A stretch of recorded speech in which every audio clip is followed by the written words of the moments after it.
The Belfry Theatre, as we heard on the program last week, is staging Charles Dickens' A Christmas Carol. Director Michael Shimada wrote an adaptation of the carol more than 20 years ago and has seen the play become a hit at companies across Canada, particularly in Toronto, where Soul Pepper has made it a regularly recurring seasonal hit.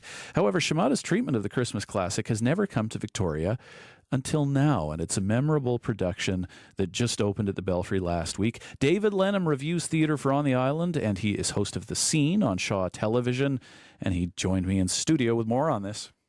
Good morning, Gregor. Now, this is one of those places where everyone knows the story, so I imagine how that familiar story is brought to life is the difference here? It certainly is. I mean, nobody's sitting there thinking, geez, how's this one going to end? Or, wow, good Lord, that Scrooge fellow sure is a cad. You know, we know the story. And so the only thing left for director and adapter Michael Shimada to do is deliver this punch of emotion, the seamless narrative, raw energy. And really, he does an amazing job of this. I'm going to go as far to say this is one of the best productions I've seen the Belfry stage in 20 years. Wow. Right up there with collected works of Billy the Kid and others, and Slowly Beauty from last year. Yeah, every scene has great visuals, lots of movement, lots of energy.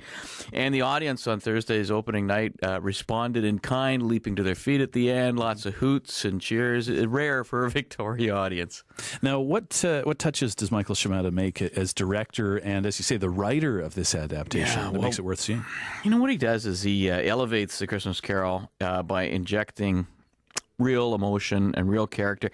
Well, let me rephrase that. I mean, Dickens does that as the writer, right? So Shimada takes the text of Dickens' 1843 book, doesn't mess it up, doesn't try to reinvent it or make it his own. And he's been very upfront about that and letting what Dickens wrote carry the day. But he pads it out with little bits of theatrical magic that I didn't know Shimada had in him. And this really shows it. And he creates the magic out of a minimal, not minimalist, but sort of a minimal set, a versatile, attractively simple design by John Ferguson, who did the cool set for last year's Belfry Surprise and Slowly Beauty. And you know, this is a literary classic, renowned for getting an emotional response from the reader. Yeah. Gives us all those memorable characters, Ebenezer Scrooge, Tiny Tim, the ghosts. And there's the rub. Ghosts. Christmas Carol's a ghost story, more than a morality tale or an indictment of the times of Victorian England with, you know, children workers and all that kind of stuff. And Shimada doesn't let us forget it, and he opens the show with his own little preamble. Actor Jerry McKay, who plays all three ghosts as well as Scrooge's deceased partner Marley, has some words about ghost stories and ghost lights at the beginning, and he speaks directly to the audience, aware we're all there, and in a few moments sets up everything to follow. It's kind of a modern hip twist to a typical Christmas Carol opening, and that accomplished, he moves on to the famous opening line, "Marley was dead to begin with." And you know, Shimada provides this sort of spooky light and soundscape, thanks to Gordie Hadley, who does this some good compositions. And there's enough flights of ethereal wonder to make us all believe that we share a space equally with the spirit world we cross over back and forth regularly. Now, you mentioned McKay, but let's talk about the cast. It's a big one. 14 actors on the stage? Yeah. They're blowing the budget on this one, Gregor. It's you know, if Shimada is relying on Dickens' words to carry things, he puts equal weight on a superb cast. Veteran Tom Macbeth gives Scrooge the sort of the gravitas and unbearable, aloof ugliness that he needs, and takes him on this great redemptive journey and turns him into a good, well, maybe not a spokesman for Hallmark cards, but, you know, he becomes a bit of a softie at the end. Yeah.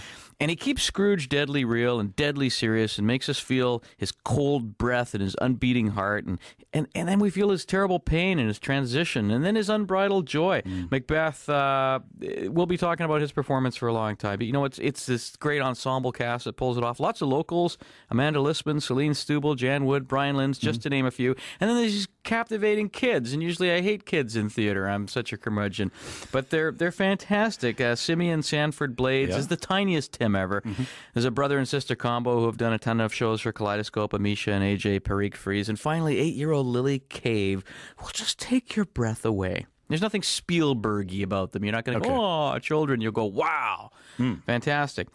The only thing I had trouble with opening night were McKay's Three Ghosts, a spirit of Christmas past, present, and future. The first two he plays something as a character, something out of 1001 Arabian Nights with his outrageously oversized sort of sultan headpiece, lots of robes. It's a bit strange. It's cool, though.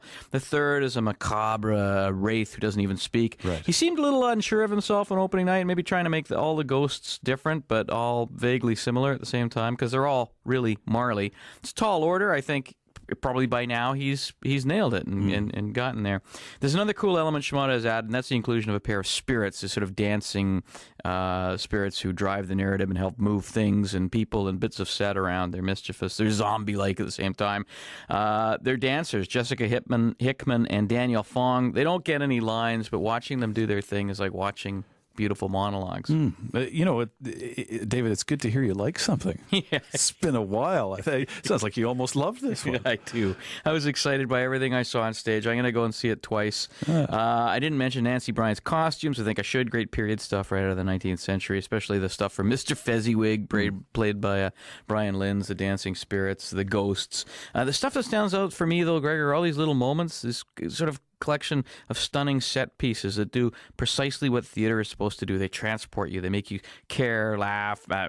You will even cry at this one. There's a party scene at Fezziwig's where everyone breaks into this raucous, joyous dance, choreographed nicely by Hickman. It's gorgeous. And just watching Scrooge on the edges of it, trying to participate, even though they're all ghosts and he can't, if you remember the story. Yeah. It really gets you. The death of Tiny Tim, the casket, the little procession, everyone crying. You're right there. Scrooge's rejection of the only woman who loved him and throwing down the ring and saying, bah, humbug. Oh, man, that's a stab in the heart. And the ghostly beggar children crawling out from the door. It's it's beautiful. And then you just listen to Dickens' lines. If you haven't read the book in a long time, Uncle, come to Christmas dinner. I'll see you in hell first. I mean, it's just, that's Christmas, isn't it? Yeah, Gregor? absolutely. Yeah, I think everyone's going to love this. Go see it. I will see it again. David Lenham, thank you. Thank you.